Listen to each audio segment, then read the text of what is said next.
les exercices qui vont suivre sont destinés aux personnes qui présentent des lombalgies aiguës, c'est-à-dire des douleurs au niveau du bas du dos dont l'épisode a commencé il n'y a pas longtemps, ou sinon des personnes qui présentent des douleurs au niveau du bas du dos de forte intensité. Ces exercices sont aussi destinés pour les personnes qui présentent fracture tassement au niveau d'une vertèbre et notamment lombaire sans opération ou avec opération. On fera toujours attention de bien respecter les consignes du chirurgien en fonction de l'étage où il y a eu l'opération ou la fracture et le tassement. Ces exercices sont aussi pour les personnes qui sont faites opérer via une neurochirurgie, donc au niveau du disque ou au niveau d'un nerf. Dans un premier temps, le plus important va être d'acquérir une bonne position au niveau du bassin. Dès que je vais être allongé sur le dos, il va toujours falloir que j'ai le creux en bas du dos qui soit vraiment bien effacé. Il faut vraiment que mes lombaires soient bien posés sur mon support. À partir de ce moment-là, les premiers exercices vont être de solliciter le bassin et la région lombaire. Il va falloir éviter qu'il y ait des ankyloses qui se mettent en place. Donc on va travailler la mobilité. Sur les exercices qui vont suivre, je garde toujours un genou et une hanche fléchis pour toujours protéger mon bassin et mon bas du dos.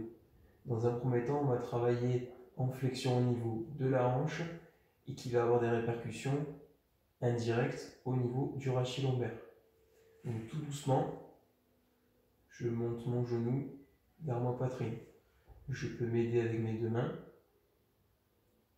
et j'alterne une fois d'un côté, une fois de l'autre, sans oublier de toujours garder un genou fléchi pour protéger mon dos et mon bassin. Je le fais plusieurs fois de chaque côté, une dizaine de fois, plusieurs fois dans la journée. Deuxième exercice, on va écarter la jambe tendue sur le côté. Je fais glisser mon talon au sol et je ramène dans l'axe. Ne pas oublier de tout le temps garder le genou fléchi pour protéger le bassin. Et je fais pareil de l'autre côté.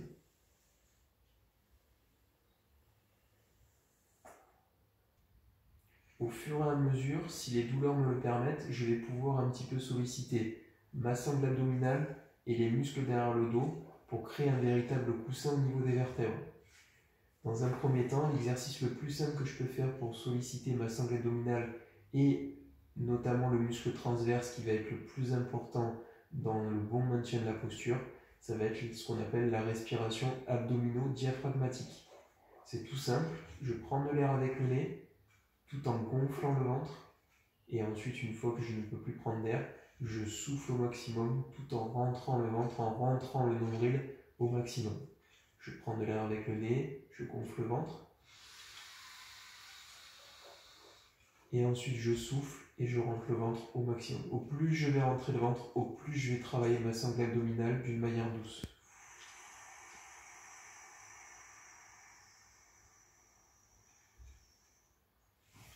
Je fais toujours attention que mon bas du dos soit bien plaqué contre la surface sur laquelle je travaille. J'hésite pas même à un petit peu plus soulever mes jambes au cas où. Pour solliciter les muscles derrière le dos, ça va être un mouvement très très simple où je vais avoir mes deux genoux qui vont être fléchis et je vais un tout petit peu décoller mon bassin. Vraiment tout petit peu, juste pour solliciter les muscles en tonicité. J'adapte en fonction de la douleur. Je peux réaliser ces deux exercices 10 à 20 fois, plusieurs fois dans la journée. Par la suite, je vais aussi commencer à étirer les muscles qui vont partir des fessiers et qui vont aller derrière la cuisse. Toujours en position de protection au niveau lombaire, c'est-à-dire toujours en gardant un genou fléchi. Je vais récupérer avec mes deux mains ma cuisse qui va être étirée. Je vais essayer de tendre le genou au maximum et de ramener la pointe de pied vers moi. Dès que ça commence à tirer dans le haut du mollet, derrière le genou, derrière la cuisse, je compte jusqu'à 12 et je fais pareil de l'autre côté. Je garde toujours ma jambe qui ne va pas travailler fléchie pour protéger mon bas du dos. Je récupère avec mes deux mains la cuisse qui va être étirée. Je tends mon genou au maximum, je ramène bien la pointe de pied vers moi. Dès que ça tire, je garde la position et je compte jusqu'à 12. On peut le réaliser 2 fois, voire 3 fois de chaque côté. Toujours avec un genou fléchi, je vais étirer mon fessier. Je passe le pied de l'autre côté de la jambe qui va être tendue. Je réadapte plus ou moins en fonction de mes douleurs au niveau du bassin. Avec la main opposée au genou qui va travailler, je ramène un petit peu plus la jambe vers le sol. Il faut que ça tire au niveau de la fesse. Si c'est trop douloureux au niveau du bas du dos, que ça met trop en porte-à-faux les vertèbres au niveau lombaire, je mets cet exercice de côté. Si ça passe, on essaie de le faire 2 à 3 fois de chaque côté, tout en comptant 12 secondes.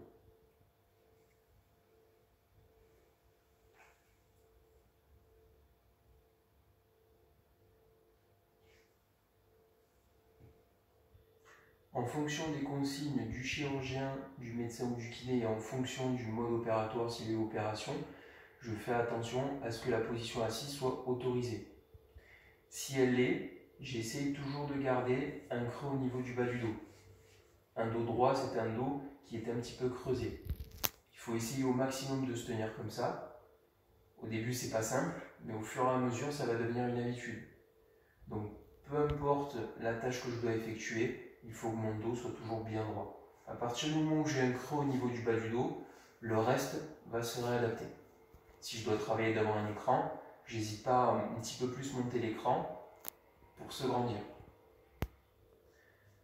Autre exercice qu'on peut faire, ça va être le travail de cette position-là, où on va un petit peu plus solliciter les muscles derrière le dos. Donc je passe d'une position avachie à une position droite. Je peux faire une dizaine de fois, plusieurs fois dans la journée.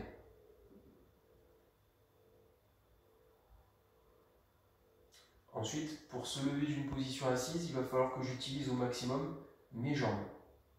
Donc pour se lever, il faut que je garde un bloc au niveau de mes lombaires et que ce soit mes cuisses qui prennent le relais. Donc je ne vais pas m'avachir en avant, je vais garder toujours le dos bien droit et pousser avec mes cuisses. Dans un premier temps, pour savoir si on fait bien l'exercice, on peut mettre une main sur l'abdomen, l'autre au niveau du bas du dos, et bien s'assurer qu'il n'y ait pas de mouvement qui soit effectué. Autre technique, un petit peu plus en se décalant, on se met en position de fente, donc une jambe en avant, l'autre en arrière. Je contrôle toujours que ça fasse bloc au niveau de mes lombaires, et je pousse sur mes deux jambes. Le passage de la position assise à la position debout peut aussi être un exercice pour un petit peu solliciter les cuisses qui vont prendre le relais dans ce transfert-là. Donc mon exercice peut être celui-ci. Je monte et je redescends. Comme ceci ou comme ça. Une dizaine de fois, plusieurs fois dans la journée.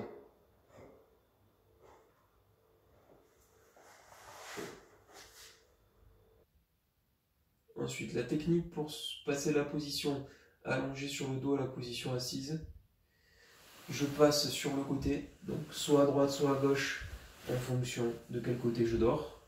Une fois que je suis dans cette position-là, je vais sortir mes deux jambes en dehors du lit et pousser avec mes mains et mes coudes pour me replacer assis au bord du lit. On attend quelques instants et on met en pratique la position qu'on a vue juste avant.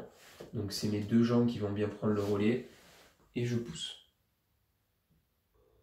Dans l'évolution, pour aller un petit peu plus loin, une fois qu'on va avoir moins de douleur, une fois qu'on aura un petit peu plus de mobilité, on va pouvoir travailler la sangle abdominale et les muscles derrière le dos avec un exercice un petit peu plus intense qu'on appelle par irradiation, c'est-à-dire qu'on va utiliser les bras et les jambes pour travailler le segment axial. Pour travailler la sangle abdominale médiale, je vais commencer avec les deux genoux qui vont être fléchis. Toujours pareil, il faut que je sois en position de sécurité pour mon bas du dos, donc il faut que le bas du dos repose bien sur le sol. Je vais avoir mes deux mains sur mes genoux. L'exercice va être à la fois respiratoire et à la fois au niveau des bras. Donc dans un premier temps, je vais pousser avec mes deux mains en avant sur mes genoux. Mes genoux vont pousser vers mes mains et vers ma tête. Et en même temps, je vais souffler et rentrer le ventre. au plus je vais souffler, au plus je vais rentrer le ventre, au plus la sangle abdominale va travailler d'une manière intense et profonde.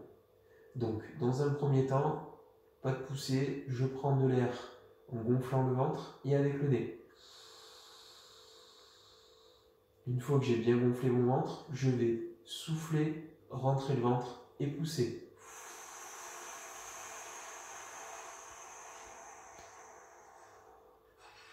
Dès que je n'ai plus d'air à expirer, je peux relâcher et reprendre de l'air.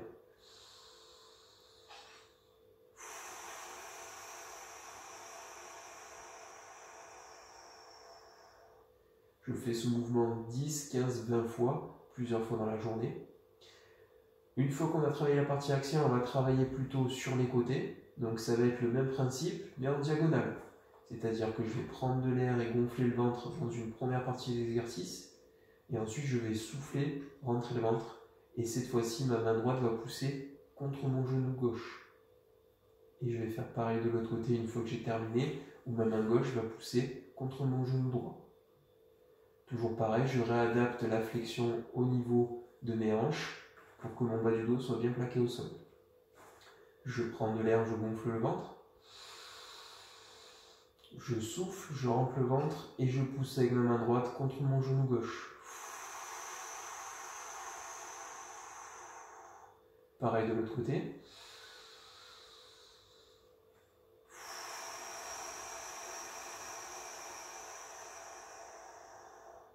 Un travail un petit peu plus intense et profond au niveau des muscles derrière le dos. J'ai mes deux genoux qui sont fléchis, mes deux pieds reposent au sol. Je m'équilibre avec mes deux mains et mes coudes tendus, reposant aussi sur le sol. Et cette fois-ci, je vais monter mon bassin un petit peu plus haut par rapport à l'exercice de tout à l'heure, tout en soufflant et rentrant le ventre.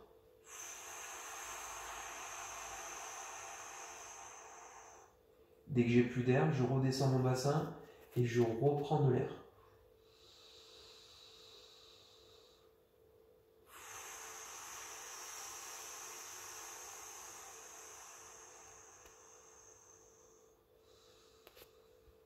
Je fais ce mouvement-là 10 à 15, voire 20 fois, plusieurs fois dans la journée, en fonction de mes douleurs et en fonction de ce que je vais ressentir.